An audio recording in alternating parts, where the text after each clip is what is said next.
할렐루야. 하나님이 우리의 목자 되십니다. 주님 찬양하며 나가시겠습니다. 거친 세상에서 실패하거든 그 손목 자국 만져라. 고된 일하다가 힘을 얻으리 그 손목 자국 만져라. 그 손목 자국 만져라. 그 손목 자국 만져라. 주가 널 지키며 인도하시리. 그 손목 자국 만져라. 내가 어둠 속을 걸어갈 때에 그 손목 자국 만져라.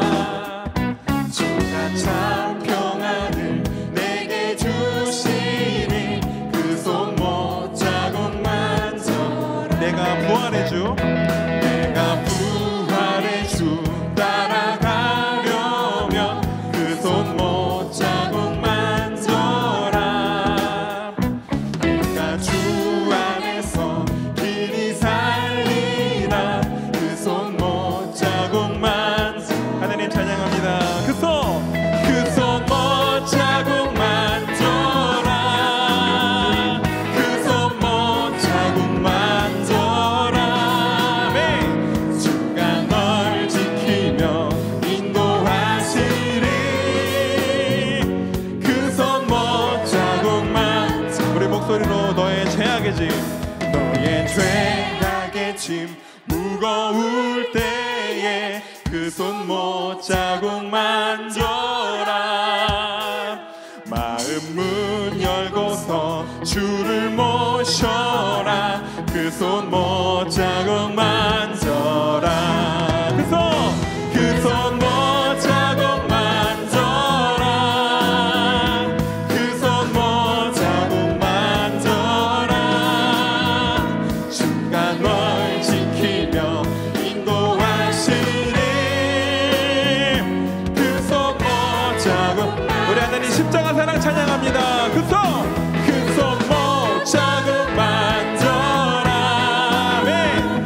그 손목 자국 만져라. 주가 널 지키며 인도하시리. 그 손목 자국 만져라.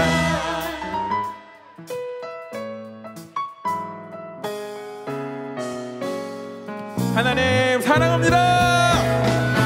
우리 사랑하는 하나님께 우리 마음의 고백을 드리면서 기쁨으로 나아가십니다. 내 진정 사모하는 친구가 되시는 구주 예수님은 아름다워라. 산 밑에 백합화요 빛나는 새벽별 주님 영원할 길 주 없도다.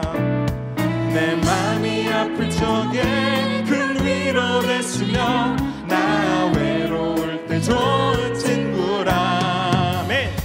주는 젖산 밑에 백합 빛나는 새벽별 이 땅 위에 비길 것이 없도다. 내 몸의 모든 염려 이 세상 보라카 나와 항상 같이 하여 주시고 시험을 당할 때에 악마에게 교를 즉시 물리치사 날 지키시네. 온 세상 날 버려도 주 예수 안 버려 끝까지 나를 돌아보시니. 주는 젖산 밑에 백합 빛나는 새벽별 이 땅 위에 비길 것. 우리 3절로 찬양합니다. 내 마음을 다하여서 주님을 따르면 길이 나를 사랑하리니. 우울풀이 두렵지 않고 장검도 겁없네. 주는 높은 산성 내 방 대신하. 내 영혼 먹이시는 그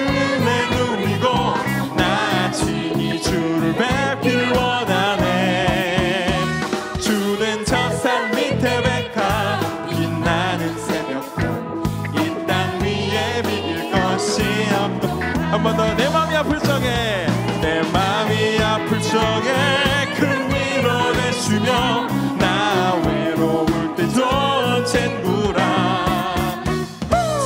저 산 밑에 백합 빛나는 새벽별 이 땅 위에 비길 것. 우리 좋으신 하나님 찬양합니다.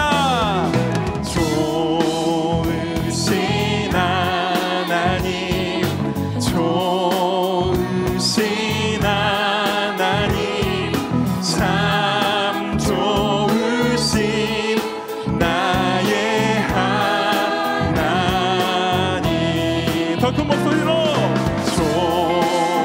좋으신 하나님, 좋으신 하나님, 참 좋으신 나의 하나님. 우리 더 큰 목소리로 찬양합니다. 좋으신 하나님, 좋으신 하나님, 참 좋으신 나의 하나님. 우리 한 번 더 온 세상에 선포합니다. 좋으신 하나님, 좋으신 하나님, 참 좋으신 나의 하나님. 참 좋으신 나의 하나님.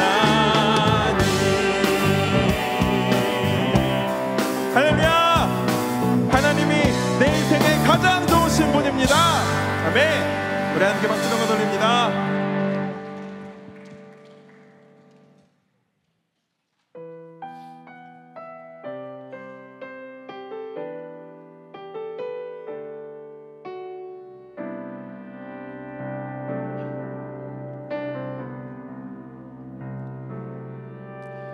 소망 없는 내 삶에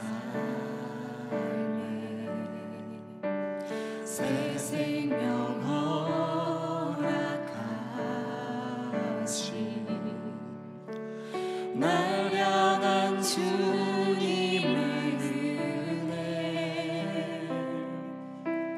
놀라운 주님의 사랑. 삶의 문제, 삶의 문제 힘겨워 눈물만 흘릴 때도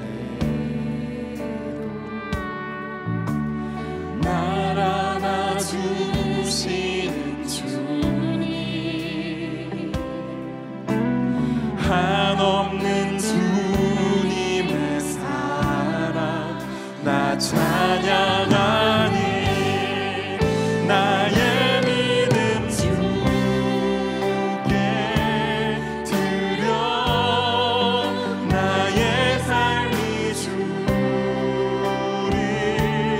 향해 내 유일한 사랑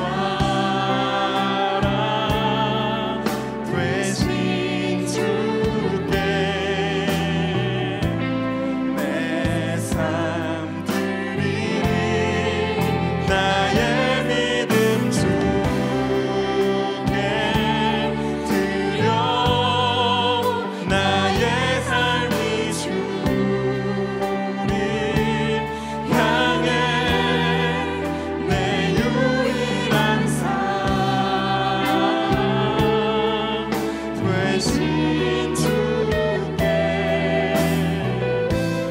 내 삶 드리리. 우리 한 번 더 고백하며 나가겠습니다. 삶의 문제이며 삶의 문제 힘겨워. 우리 하나님을 바라봅시다. 눈물만 흘리네 날 안아주시는 주님, 한없는 주님의 사랑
우리 한 번 더 고백하겠습니다. 하나님, 이것이 우리의 고백입니다.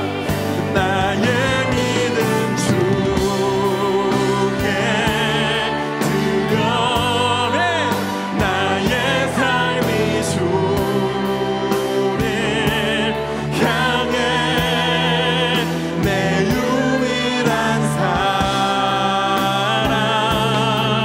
되신 주께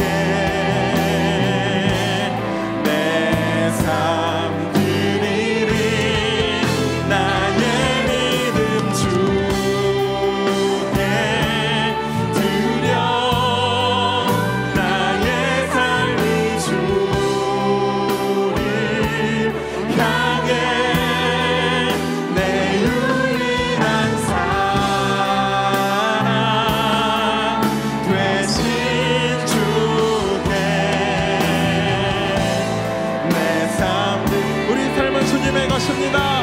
주를 찬양합니다. 주를 찬양, 손을 들고 찬양, 전쟁은 나에게 속한 것 아니니. 아멘. 주를 찬양, 손을 들고 찬양, 전쟁은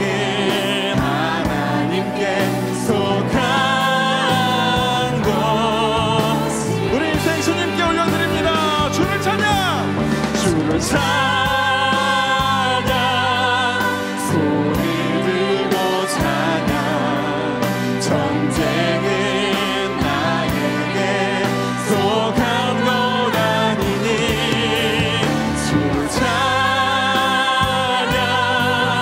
손을 들고 찬양, 전쟁은 하나님께 속한 것.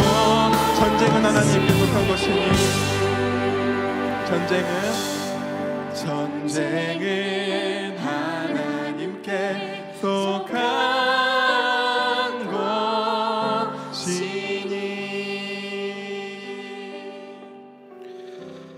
이 시간 교회 공동기도 제목으로 함께 기도드리겠습니다. 첫째, 김영동 목사님 총회 파송 순회 선교사로 섬기시는데 현지 신학교 사역과 선교사 협력 사역을 통해 선교 현장의 회복과 성장이 있도록, 둘째, 큐티 특별 새벽 기도회를 통해 삶의 현장에서 경배와 찬양이 울려 퍼지도록, 셋째, 한국교회가 6월 호국 보훈의 달을 맞아 나라와 민족의 평안을 위해 힘써 기도하도록 담임 목사님의 영육간의 강건하심과 가정과 사역을 위해 다 함께 기도하겠습니다. 사랑의 하나님 아버지, 참으로 감사합니다. 김영동 목사님 현지 신학교 사역과 선교사 협력 사역을 통해 선교 현장의 회복과 성장이 있을 수 있도록 인도하여 주시옵소서. 큐티 특별 새벽 기도회를 통해 삶의 현장에서 경배와 찬양이 울려 퍼지게 하시며 6월 호국 보훈의 달을 맞이하여 나라와 민족의 평안을 위하여 기도하며 나라의 영적인 안녕을 위하여 기도하는 모든 기독인, 모든 우리나라 백성들이 될 수 있도록 인도하여 주시고, 담임 목사님의 영육의 강건함을 주님 붙잡아 주시고 인도하여 주시옵소서. 하나님께서 함께하여 주실 줄 믿습니다. 주님 도와주시옵소서.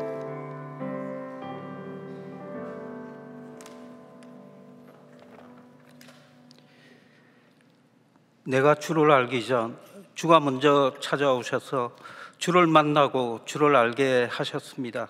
내가 주를 사랑하는 것보다 주가 나를 더 사랑하십니다.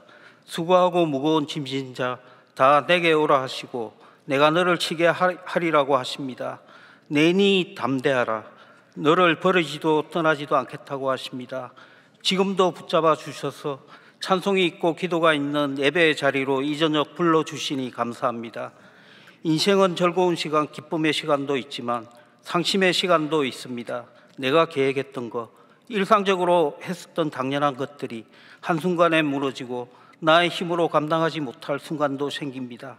아브라함은 제물로 아들 이삭을 주기로 했고, 요셉은 노예로 팔렸으며, 다윗은 전장에서 골리앗 앞에 서섰고, 다니엘은 사자굴에 던져진 절망의 순간도 있었지만 캄캄한 어둠 속에서 기적은 일어났습니다. 인생은 중환병에 걸리기도 하고 사업이 폭삭망하기도 하고 사람들에게 무시와 질타를 당하는데도 그 순간이 지나면 우리는 여전히 살아있으며 여전히 평화가 있으며 희망도 갖고 살아갑니다.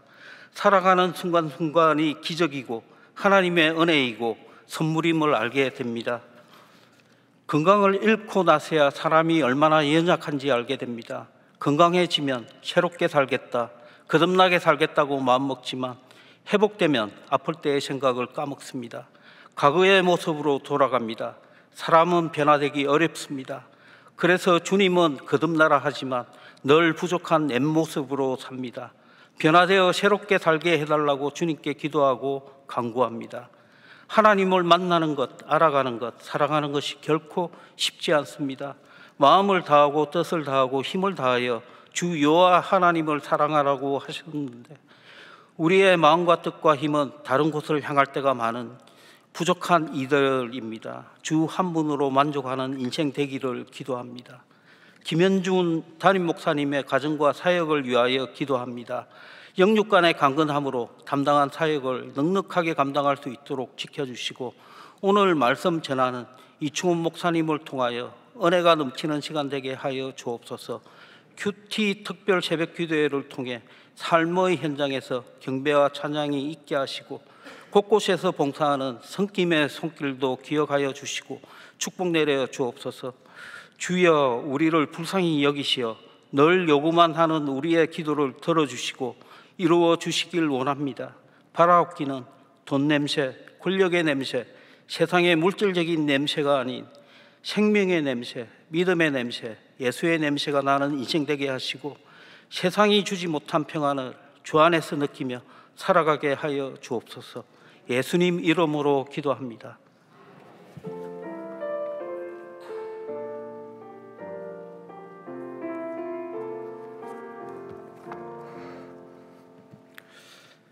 오늘 우리에게 주시는 하나님의 말씀은 고린도후서 4장 16절에서 18절까지의 말씀입니다. 다 함께 일어나셔서 하나님의 말씀을 경청하겠습니다. 그러므로 우리가 낙심하지 아니하노니 우리의 겉사람은 낡아지나 우리의 속사람은 날로 새로워지도다. 우리가 잠시 받는 환난에 경한 것이 지극히 크고 영원한 영광에 중한 것을 우리에게 이루게 함이니 우리가 주목하는 것은 보이는 것이 아니요 보이지 않는 것이니 보이는 것은 잠깐이요 보이지 않는 것은 영원함이라. 이것은 하나님의 말씀입니다. 아멘.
아멘. 네,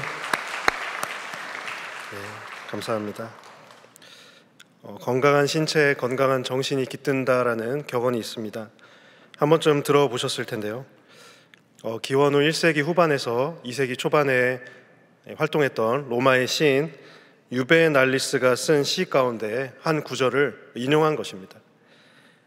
운동을 열심히 해서 신체를 단련하라는 그런 의미로 우리가 많이 기억을 하고 있는데요.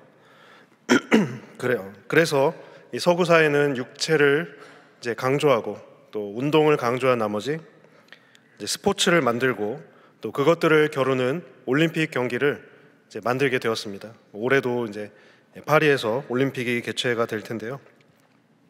하지만 이것은 시인의 의도를 잘 못 파악한 것입니다. 그 시의 완전한 문장은 다음과 같습니다. 건강한 육체에 건강한 정신이 깃들기를 바라노라. 죽음을 두려워하지 않는 용감한 영혼을 구하노라.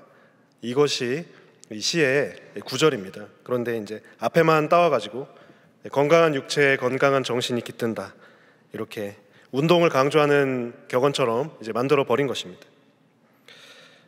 당시에 콜로세움에서 이제 격투를 벌이던 그 글래디에이터들 있지 않습니까? 그 검투사, 총칼로 싸우던 그 검투사들, 맹수와 싸우고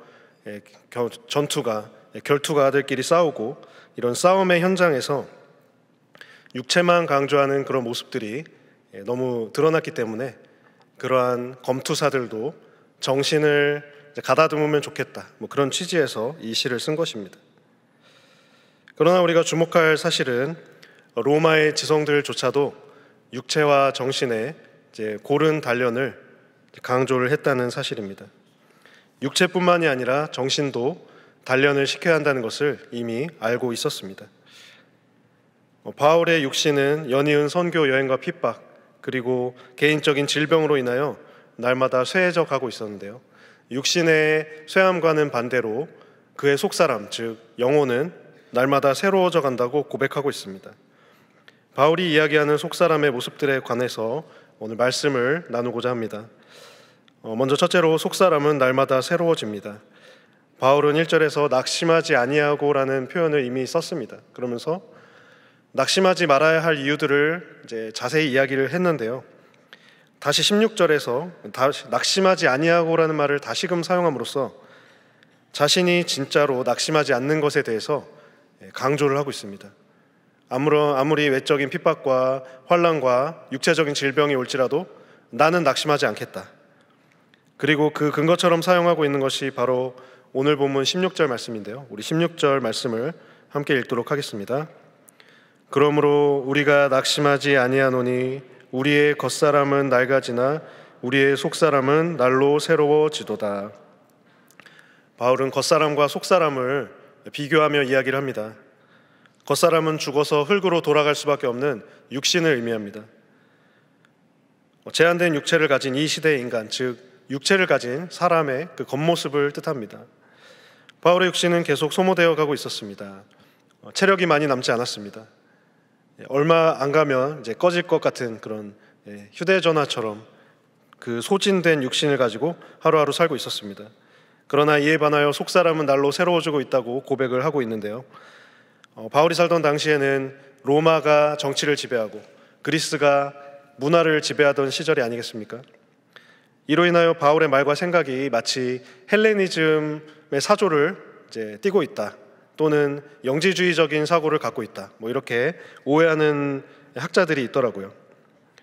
헬레니즘 철학이란 것은 기원전 320년부터 기원 후 200년까지 약 520년간 로마를 지배했던 이렇게 철학 사조를 뜻합니다. 근데 헬레니즘의 가장 큰 특징 중에 하나는 성속 이원론입니다. 물론 많은 이제 특징들이 있겠지만 성과 속이 이제 완전히 분리되어 있다는 것이 이 헬레니즘의 특징이었습니다. 그래서 영은 고상하지만 영에 반대되는 육은 너무나 속되다. 그렇기 때문에 속된 육체를 쾌락에 맡겨서 열심히 즐겨야 한다는 것이 이 성속 이원론의 특징입니다. 그래서 오늘날 그 이제 성속 이원론, 육체를 마음껏 활용하고 열심히 놀자, 이런 사조로 발전된 것이 뭐 욜로라는 그런 족들이 아니겠습니까? 그런데 한편 이 영지주의란 것, 이 영지주의라는 것은 인간이 신적인 계시와 꿈에 의한 지식, 뭐 그노시스라고 하는데요. 그 꿈에 의한 지식을 소유할 때 이제 구원을 받을 수 있다고 생각을 하는 것으로서 자신들만이 구원받을 그런 백성이라고 이제 자부심을 갖고 있는 것입니다. 그래서 영지주의는 헬라 철학의 뭐 기독교와 마니교와 또 여러 가지 기타 종교들을 막 혼합해서 혼합주의적으로 가고 있는 것이 이 영지주의 사조였는데요. 영이 이제 거룩하고 육이 속되다는 것은 똑같습니다. 그런데 이 헬라 철학은 이제 속이 이제 애초에 속되기 때문에 그냥 될 대로 되라, 열심히 놀자, 뭐 이렇게 나아가는 반면에 이 영지주의는 그 영이 고상하기 때문에 육신은 이제 잘 가다듬어야 된다. 육은 아무 필요 없다. 그래서 이 금욕주의로 흐르는 거예요. 그래서 이 헬라 철학의 반대로 영지주의는 금욕주의, 굉장히 금욕주의적인 삶을 살면서 영적인 것만을 추구하는 사람들이었던 것이죠. 그러나 바울은 이 헬라 철학이나 영지주의 그 아무 쪽에도 속하지 않았습니다. 몸과 마음이 분리되어 있기 때문에 쾌락에 몸을 맡기자 이런 생각을 한 적도 없습니다. 한편 육은 어차피 죽을 것이니까 육을 금욕함으로써 영적인 지식을 갖자, 뭐 이런 얘기를 한 적도 없습니다. 바울은 인간 몸의 상태와는 반대로 이 영의 상태, 속사람의 상태는 날마다 새로워져 가야 한다고 주장을 했을 뿐입니다. 바울이 말하는 속사람은 선을 행하기 원하는 사람입니다. 로마서 7장 22절에는 내 속사람으로는 하나님의 법을 즐거워하되 라고 말을 하고 있으며, 에베소서 4장 2절에는 하나님을 따라 의와 진리의 거룩함으로 지으심을 받은 새 사람을 입으라 라고 바울이 말하고 있습니다. 그래서 속사람은 새 사람이라고 말할 수가 있는데요. 또한 바울은 골로새서 3장 10절에서 새 사람을 입었으니 이는 자기를 창조하신 이의 형상을 따라 지식에까지 새롭게 하심을 입은 자니라 라고 말하기도 하였습니다. 바울이 속사람을 강조했는데 그 속사람은 이제 새 사람이라는 것이죠. 새롭게 되는 사람. 그런데 이러한 속사람, 새 사람의 상태는 한번 마음 먹고 뭐 속사람이 변했다, 새 사람이 되었다라고 해서 그 뒤로는 신경 쓰지 않아도 되는 것이 아닙니다. 오늘 본문에서 설명하고 있는 것처럼 속사람은 날마다 새로워져야 하는 것입니다. 날마다 새로워져야 한다는 이 두 단어에 주목하길 원하는데요. 우리는 우리의 속사람을 날마다 점검해야 합니다.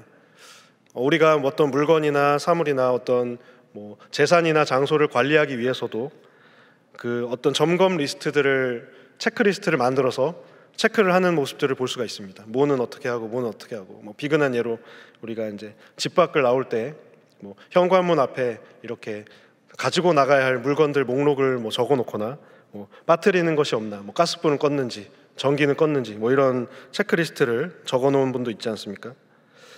그런데 하물며 영과 혼의 상태를 주님 앞에 날마다 비춰 보이는 우리 믿는 자들이 영과 혼의 그 새 사람이 되었다는 그 사실을 날마다 점검하는 것은 아무리 강조해도 지나침이 없을 것입니다.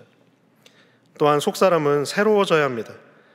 인간 본성대로라면 본성을 한번 생각해 봤습니다. 근데 인간의 본성을 가만히 떠올려 보면 인간의 겉사람, 즉 육신이 연약해질수록, 개역 한글 버전에는 후패할수록 마음과 영도 힘들어지는 게 당연할 것 같습니다. 우리가 이제 이 성경이라는 본문에 너무 익숙해져 가지고 육신은 쇠락해 하지만 영이 날로 새로워진다, 새 사람이 된다는 게 너무 당연해 보이지만 우리 개인의 삶에 적용해 보면 육신이 연약해지는데 어떻게 마음과 영혼이 더 건강해질 수가 있냔 말이죠. 우리는 겉사람의 낡아짐, 겉사람의 후패함은 민감하게 알아차립니다. 몇 년마다 주기적으로 받는 건강 검진을 통해서, 또 우리 얼굴의 피부 상태와 얼굴 색을 통해서, 또 매일 아침마다 느껴지는 컨디션의 정도를 통하여 우리는 겉사람에 매우 민감하게 반응합니다. 여러분들 뭐 비근한 예로 이제 거울을 보다가 갑자기 팽팽했는데 이제 주름이 갑자기 어딘가에서 보인다거나, 뭐 흰머리가 하나 더 생겼거나 하면은 얼마나 마음이 참 착잡하십니까? 그런데 건강검진했는데 갑자기 중병에 걸렸다는 말이 나오고, 뭐 얼마 남지 않았다는 말이 나오고, 이러면은 마음이 얼마나 무너지겠냔 말이죠. 그러나 이러한 믿는 자들, 이러한 우리의 육신의 결과에 상관없이 믿는 자들은 속사람이 새로워져야 한다는 것입니다. 우리는 주님께서 주시는 힘과 능력을 소유하고 있기 때문입니다. 낙심은 하나님이 주시는 생각이 아닙니다. 낙심은 사탄이 주는 생각이고 절대로 하나님이 주시는 생각이 아니거든요. 그래서 우리가 날마다 속사람을 점검함으로써 오히려 육신의 연약함이 나의 마음과 영혼을 더 깨울 수 있는 그러한 영적 성숙함의 상태를 우리는 가져야 합니다. 오늘 하루 주일을 보내셨는데 우리 여러분의 속마음은 어떠셨는지요? 우리 속사람이 새롭게 되셨는지요? 주일을 지킴으로 인하여 새로워진 속사람이 내일부터 다가올 주중의 삶 가운데도 강력하게 역사해서 하나님의 선하심과 인도하심을 날마다 누리는 우리 온 성도 되시기를 주님의 이름으로 간절히 소망합니다. 또한 둘째로 속사람은 고난 뒤의 영광을 바라보는 사람입니다. 고린도후서 4장 17절에서 바울은 이렇게 말하고 있습니다. 우리가 잠시 받는 환난에 경한 것이 지극히 크고 영원한 영광에 중한 것을 우리에게 이루게 함이니 라고 말하고 있는데요. 잠시 받는 환난에 경한 것과 영원한 영광에 중한 것을 비교해 보기를 원합니다. 바울이 자신이 겪은 환난이 경하다, 가볍다라고 이야기했지만 결코 가볍지 않았습니다. 이미 고린도후서 4장 8절과 9절에서 자신의 고난당함을 이야기를 했습니다. 사방으로 우겨쌈을 당하고 답답한 일을 당하고 박해를 받고 거꾸러뜨림을 당했다고 이야기를 합니다. 또한 고린도후서 11장 23절 이하에서는 바울이 자신의 약한 것을 자랑하면서 그동안 겪었던 고난을 자랑합니다. 40에서 하나 감한매를 5번 맞았다. 이 구절이 아마 우리 성도님들께서 바울이 고난당했을 때 그 모습이 얼마나 참혹했는지를 아마 그 단어로 아실 것 같아요. 그 구절로 40에서 하나 감한매 39대를 5번 맞았다. 이것이 우리가 제일 기억하는 고난 아닙니까? 그런데 그 고대 사람들의 개념으로는 40대를 때리면은 사람이 죽는다고 생각을 한 거예요. 그래서 한 대, 두 대, 세 대 때리면서 이제 38, 39 때리고 40대까지는 절대 때리지 않았어요. 왜냐하면 때리면 죽을까 봐 안 때렸는데 죽기 직전까지 때린 거예요. 그러니까 39대를 죽기 직전까지 때리고, 근데 그러한 매를 몇 번 맞았다고요? 5번이나 맞았다는 것입니다. 그러나 이러한 고난도 가볍게 느껴지는 것은 이후에 이 바울이 누리게 될 영광이 지금의 고난보다 훨씬 더 크기 때문입니다. 고난과는 비교되지 않을 정도로 풍성한 영광을 받게 될 것을 바울은 여러 차례 성경에서 강조하고 있는데요. 로마서 8장 18절에서 바울은 생각하건대 현재의 고난은 장차 우리에게 나타날 영광과 비교할 수 없도다 라고 말하고 있으며, 고린도전서 15장 19절에서는 만일 그리스도 안에서 우리가 바라는 것이 다만 이 세상의 삶뿐이면 모든 사람 가운데 우리가 더욱 불쌍한 자이리라 고 말하며 장차 올 영광을 바라보았습니다. 사실 이 구절은 저에게도 굉장히 많은 공감이 되는 구절입니다. 사실 하나님을 믿고 주님의 일을 한다고 하면 하는데, 정말 우리가 바라는 게 이 세상의 삶뿐이면은 뭐 이렇게 우리가 교회에 다니고 신앙생활하고 심지어 직분을 갖고 사역을 하는 것이 얼마나 이 시간의 낭비냐 말이죠. 이 시간에 정말 더 쉴 수 있고 집에서 TV도 볼 수 있고 뭐 드라마도 볼 수 있고, 뭐 그렇다고 제가 뭐 이렇게 뭐 보고 싶다고 하는 건 아니지만은 저는 드라마를 잘 안 봅니다. 하지만 그런 여가 시간을 즐기고 싶고 뭐 그런 여러 가지 것들을 하지 않으면서 이 자리에 있는 것이 참 저희는 정말 주님 아니면 우리가 이렇게 할 수가 없다는 것이죠. 그리고 시편 기자는 시편에서 가장 길게 기록된 119편 71절에서 고난당한 것이 내게 유익이라 이로 말미암아 내가 주의 율례들을 배우게 되었나이다 라고 말하며 고난의 유익을 이야기하고 있습니다. 예수님의 제자 가운데서도 사도 요한을 제외한 모든 제자들은 순교를 했습니다. 그중 베드로는 수제자로서 한때 다 굴기 전에 주님을 3번 부인했지만 부활하신 주님을 만나 회복된 후에 이분은 자신의 책 베드로 전서에서 이렇게 고백을 하고 있습니다. 베드로 전서 1장 6절인데요. 그러므로 너희가 이제 여러 가지 시험으로 말미암아 잠깐 근심하게 되지 않을 수 없으나 오히려 크게 기뻐하는도다. 그러니까 시험 때문에 잠깐 근심할 수는 있는데 오히려 어떻게 되냐면 나중에 크게 기뻐한다는 거죠. 한편 성경에서 고난의 대명사로 일컬어지는 욥은 이유 없는 고난을 당하고 여러 명의 지인들에게 괜한 꾸짖음을 당합니다. 말도 안 되는 훈계를 들었습니다. 그러나 주님을 만나 깨달음을 얻은 후에 42장 5절에서 이렇게 이야기를 하고 있습니다. 내가 주께 대하여 귀로 듣기만 하였사오나 이제는 눈으로 주를 배움나이다. 고난을 당했는데 이 고난이 이제 하나님을 귀로만 듣던 하나님이 아니라 눈으로 보는 하나님, 정말 막연한 하나님이 아니라 생생한 하나님으로 이제 다가왔다는 사실이죠. 막대한 부와 자녀를 다시 얻게 된 것은 덤이었습니다. 성경의 이야기와 수많은 인물들이 고난 뒤의 영광을 많이 이야기를 합니다. 그러나 사실 고난은 덜 받고 영광은 더 받고 싶은 것이 사람들의 솔직한 심정입니다.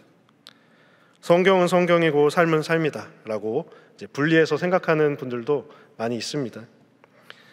그러나 중요한 사실은 믿는 자의 영광은 지금의 고난과는 비교할 수 없을 정도로 크고 위대하다는 사실입니다. C.S. 루이스가 고난을 가리켜 변장된 축복이라고 이야기를 했습니다. 고난이라는 포장지 이면에는 반드시 축복이라는 선물이 주어져 있음을 우리는 기억하며 나아가야 합니다. 우리 종교개혁가 칼빈 다 아시죠? 칼빈이 1594년에 중병에 걸려서 임종을 맞을 시점이 되었습니다.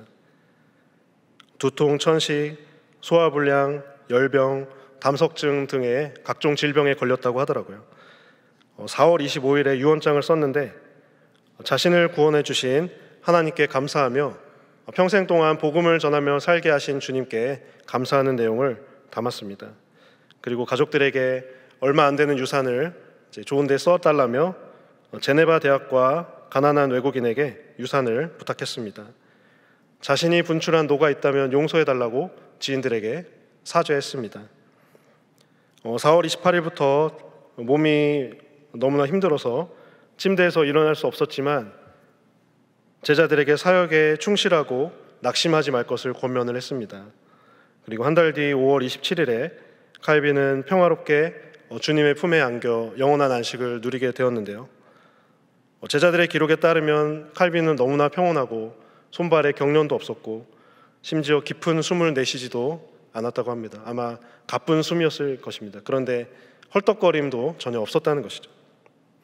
그리고 칼빈은 방금 전에 저희가 읽었던 로마서 8장 18절 말씀을 15번, 또 어떤 번역에 의하면 25번 이렇게 암송하고 천국에 안겼다고 합니다. 생각하건대 현재의 고난은 장차 우리에게 나타날 영광과 비교할 수 없도다. 이 구절을 15회가량 암송하고 세상을 떠난 것입니다. 아직 고난 가운데 계시다는 생각이 드시는 분이 있으신지요? 하나님께서 반드시 회복시켜 주시고 영광의 그날을 허락하실 것을 반드시 믿으시기 바랍니다. 그 믿음이 우리로 하여금 다시 살게 하고 하나님의 얼굴을 구하게 하는 원동력이 될 줄로 믿습니다. 이와 같은 삶을 사시는 저 여러분 되시기를 간절히 바랍니다. 마지막으로 셋째, 속사람은 보이지 않는 영원한 것에 주목하는 사람입니다. 18절에서 바울은 이렇게 말하고 있습니다. 우리가 주목하는 것은 보이는 것이 아니요 보이지 않는 것이니 보이는 것은 잠깐이요 보이지 않는 것은 영원합니다 라고 말하며 보이지 않는 것이 중요하다는 사실을 강조하고 있습니다. 18절에 주목하는 이라고 번역된 헬라어 스코페오라는 헬라어가 있습니다. 그런데 이것은 목적을 가지고 주목하다라는 뜻을 갖고 있습니다. 스코페오는 단순히 어떤 대상을 보는 것을 넘어서 이제 목적을 갖고 주시하고 응시하고 있다는 뜻입니다. 또 우리가 보는 목적을 실현한다는 뜻을 갖고 있습니다. 같은 18절에 보이는 이라고 번역된 헬라어 블레포라는 단어가 그냥 단순히 눈에 보이는 것을 이제 이야기하는 반면에 이 처음에 나온 주목하는은 우리가 유심히 눈여겨보는 거예요. 그냥 운전을 하다가 뭐 차창 밖을 바라보면 그냥 흘러가는 사물들이 있죠. 그런데 정차를 했을 때 바깥에 보이는 풍경을 우리가 주시를 하게 되면 사람의 표정도 보이고 모습도 보이고 어떤 옷을 입었는지도 잘 보이지 않습니까? 그런데 이 주목하는이라고 번역된 헬라어 스코페오라는 단어는 이 표대를 의미하는 이 스코포스라는 단어에서 유래된 단어입니다. 그러니까 표대가 있는데 사람들이 그 표대를 주목해 본다는 뜻으로 이렇게 발전이 된 것이죠.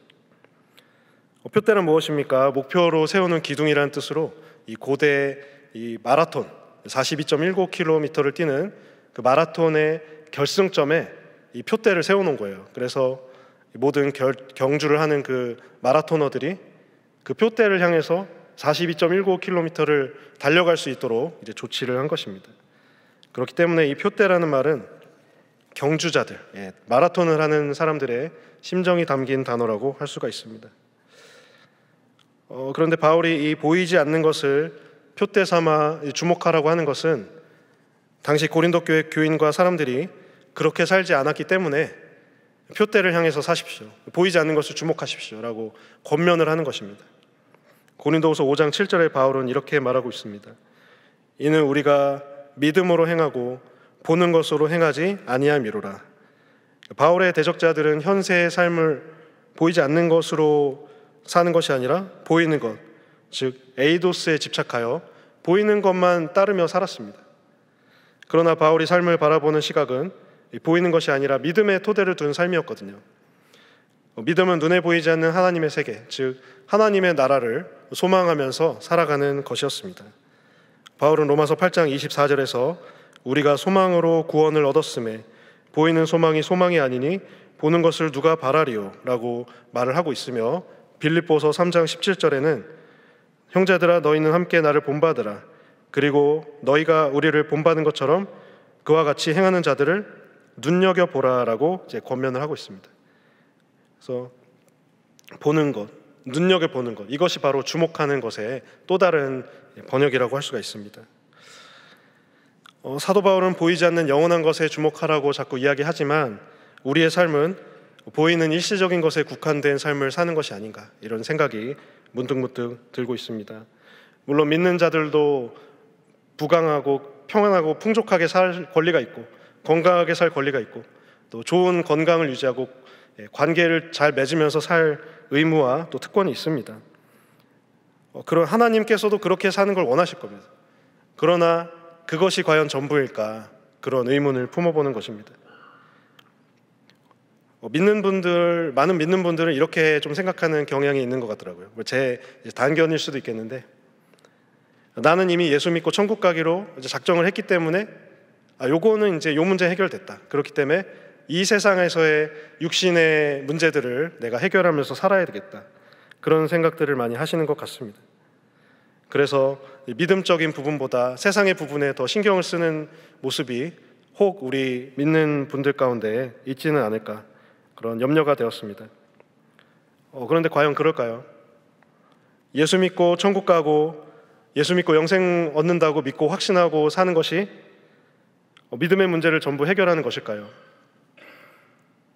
지나친 추측일 수 있겠지만 이러한 모습은 눈에 보이지 않는 믿음을 눈에 보이는 믿음으로 우리가 격화시켜서 그 믿음의 수준을 혹시 떨어뜨리고 있지는 않은 건지, 그런 염려가 되었습니다. 저는 올해 이제 마을 사역을 맡으면서 여러 사역 가운데 전폭이라는 부서를 맡았습니다. 어제 이제 전도폭발 훈련 24기를 종강을 했는데요. 전폭 수강하시는 성도님들이 하시는 복음 제시 가운데 그 믿음이라는 파트가 있어요. 그 믿음이라는 부분에 이런 명제들이 있습니다. 일시적 현세적 믿음과 구원받는 참 믿음을 구분하고 있는 그런 명제가 있거든요. 그래서 한번 소개를 드리고 싶은데요. 믿음 부분 첫 번째 명제는 단순한 지식적 동의와 일시적 현세적 믿음은 구원 얻는 믿음이 아닙니다 라는 것입니다. 구원받는 참 믿음은 그렇기 때문에 우리의 구원을 위해서 오직 예수 그리스도만을 신뢰하는 것입니다. 이렇게 이제 그 훈련생들이 외워요. 그러면 이제 다 외워가지고 복음전도 대상자에게 줄줄줄 이제 읊는 거죠.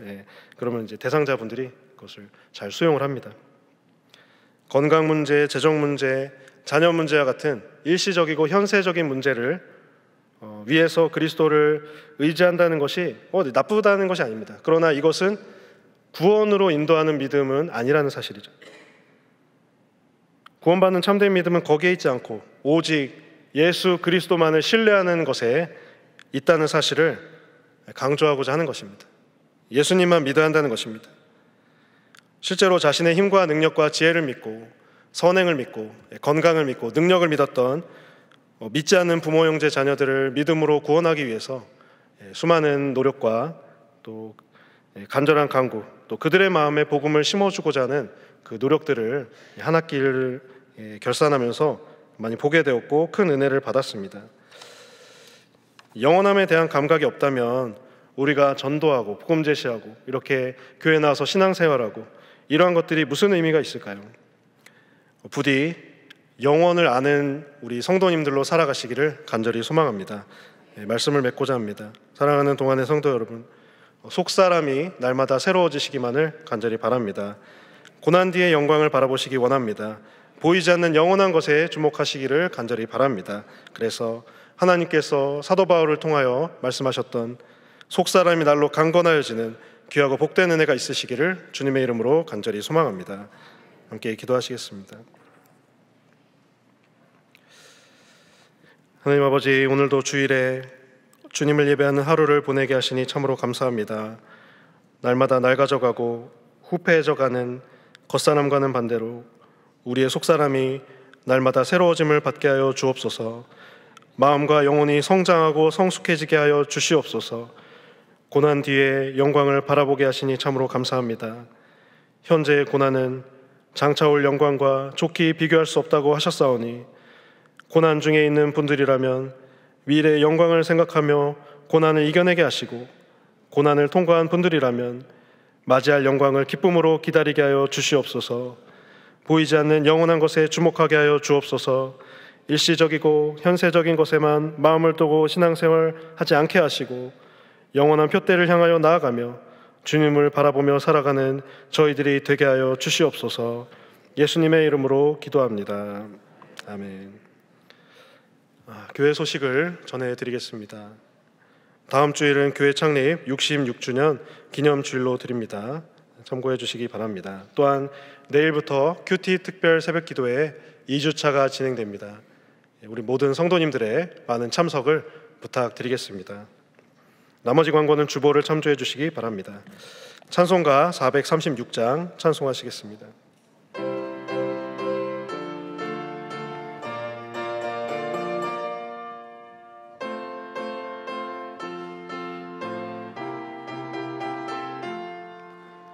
나 이제 주님의 새 생명 얻은 몸, 옛 것은 지나고 새 사람이로다. 그 생명 내 맘에 강같이 흐르고 그 사랑 내게서 해같이 빛난다. 영생을 누리며 주 안에 살리라. 오늘도 내일도 주 함께 살리라. 주 안에 감추인 새 생명 얻으니 이전에 줬던 것 이제는 값없다. 하늘의 은혜와 평화를 맛보니 찬송과 기도로 주 함께 살리라. 영생을 누리며 주 안에 살리라. 오늘도 내일도 주 함께 살리라. 산천도 조목도 새 것이 되었고 죄인도 원수도 친구로 변한다. 새 생명 얻은 자 영생을 누리니 주님을 모신 마 새 하늘이로다.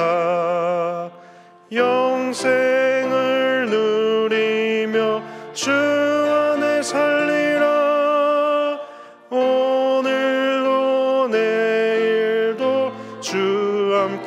살리라.